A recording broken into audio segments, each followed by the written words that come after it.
আচ্ছা, আমি পাল্টা প্রশ্ন করি। সবাই বলেছে ফেব্রুয়ারিতে নির্বাচন হতো, ফেব্রুয়ারির প্রথমার্ধে। তো তাই যদি হয় তাহলে সংশয় থাকবে কেন?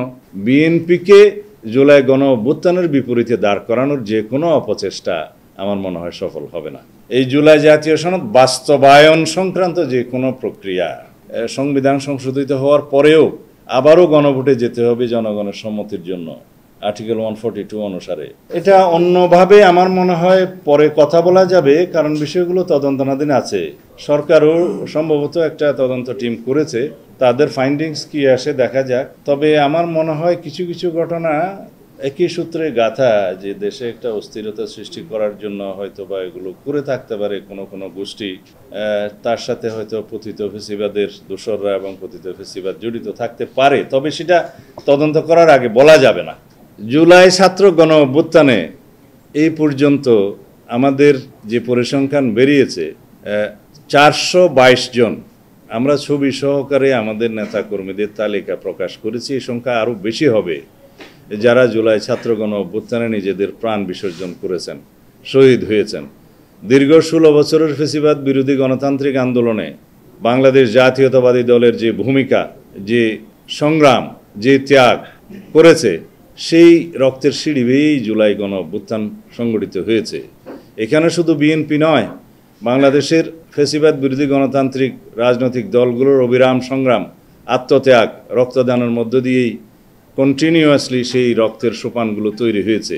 শাপলা চত্বরের যে নৃশংস হত্যাকাণ্ড, সেটা পৃথিবীর ইতিহাসে বিরল। সেটা আমাদেরকে মনে রাখতে হবে যে কোনো একটি রাজনৈতিক দল নয়, সকল রাজনৈতিক দল যারা ফেসিবাদ বিরোধী গণতান্ত্রিক সংগ্রামে অবদান রেখেছে, অবিরাম সংগ্রাম করেছে, তাদের সকলের অবদানের প্রেক্ষিতেই সংগঠিত হয়েছে ছাত্র গণ অভ্যুত্থান।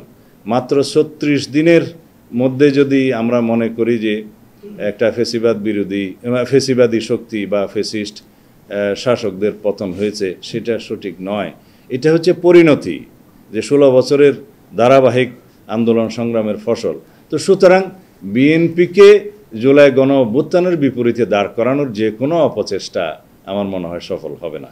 এটা নিয়ে তো আলাদাভাবে কথা বলতে হবে। আবার সনদে চলে আসলা না, জুলাই জাতীয় সনদ স্বাক্ষরিত হয়েছে, এই ঘটনা আমাদের জাতীয় জীবনে ঐতিহাসিক ঘটনা, স্মরণীয় হয়ে থাকবে বাংলাদেশের ইতিহাসে। যতদিন বাংলাদেশ থাকবে, বাংলাদেশের ইতিহাস থাকবে। এই জুলাই জাতীয় সনদ বাস্তবায়ন সংক্রান্ত যে কোনো প্রক্রিয়া, যেগুলো আমরা একমত হয়েছি, বা কেউ কেউ গণভোটের তারিখ নিয়ে হয়তো বিভিন্ন রকমের প্রস্তাব আছে, এগুলো প্রক্রিয়া, কিন্তু বাস্তবায়ন হবে। পরবর্তী জাতীয় সংসদ সেই প্রস্তাবগুলো গ্রহণ করতে যাতে বাধ্য থাকে, সেজন্য গণভোটের প্রস্তাব আমরা করেছি। কেউ কেউ বলছে যে গণভোটে রাজি হয়েছে, নয়, সেটা আমারই প্রস্তাব ছিল, আমাদের পক্ষ থেকে প্রস্তাব ছিল যে সার্বভৌম জনগণের সম্মতি নেওয়া প্রয়োজন।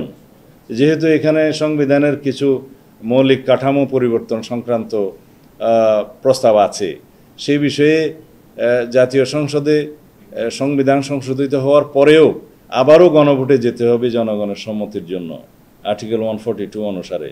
আর তার আগে সম্মতি নেওয়ার বিষয়টা এই জন্যই আসছে যে সকলেই চায় যেন একটা আইনি বাধ্যবাধকতা অথবা আইনি ভিত্তি রচনা করা হয় জুলাই জাতীয় সনদের জন্য। সেটা আমরা সবাই আলোচনা করে দেখেছি, তার জন্য আইনি ভিত্তি দেওয়ার প্রয়োজন আছে, এবং সেটা যদি সার্বভৌম জনগণের পক্ষ থেকে সম্মতি আসে তাহলেই হবে সবচেয়ে শক্তিশালী আইনি ভিত্তি। এবং সেটা বাস্তবায়ন করতে পরবর্তী জাতীয় সংসদ এবং সংসদের সকল সংসদ সদস্য বাধ্য থাকবে জনসম্মতির কারণে, সেখান থেকে পিছিয়ে যেতে পারবে না। ব্যাপারটা এমন নয় যে শুধু সনদে অন্তর্ভুক্ত বিষয়গুলোই গ্রহণ করা হবে, সনদের বাইরেও জনগণের চাহিদা মোতাবেক, রাজনৈতিক অঙ্গীকার মোতাবেক আরও অনেক সংশোধনী গ্রহণ করতে পারবে। এখন কথা থাকলো সেটা কিভাবে বাস্তবায়ন হবে।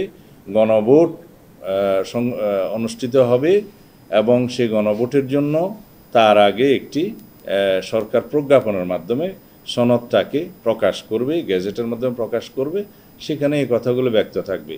এবং সেই প্রজ্ঞাপনকে যদি আমরা আদেশ হিসেবে বলতে চাই, এখানে আবার তো সংবিধান বলতে হয়, তাহলে এটা আর্টিকেল 152 অনুসারে যে সমস্ত সংজ্ঞাগুলো দেয়া আছে, সেই সংজ্ঞার মধ্যে আইনের যে ভিত্তি রচনা করার জন্য যে সংজ্ঞাগুলো আছে, যেমন সংবিধান উপরে, তারপরে হচ্ছে আইন, তারপরে বলা হয়েছে অধ্যাদেশ, অধ্যাদেশের পরে হচ্ছে আদেশ 4 নম্বর, এরপরে বিধি বিধান এবং প্রজ্ঞাপন। এগুলো সবই হচ্ছে সিরিয়াল ক্রমিক অনুসারে আইন। যেমন রাষ্ট্রের সর্বোচ্চ আইন সংবিধান, তারপরে পার্লামেন্টের আইন এনাক্টমেন্ট যেটা, তারপরে হচ্ছে অর্ডিন্যান্স প্রেসিডেন্টের, তারপরে হচ্ছে আদেশ, তারপরে প্রজ্ঞাপন, রুলস, এগুলো হচ্ছে ক্রমিক নাম্বার অনুসারে। তো এখানে আদেশের স্ট্যাটাসটা বলাই আছে এবং সেই আদেশটা কে জারি করতে পারবেন সেটা সংবিধানেও উল্লেখ আছে। সেই আদেশের স্ট্যাটাস কী হবে আমরা বলেছি ইট ইজ বিলো অর্ডিন্যান্স।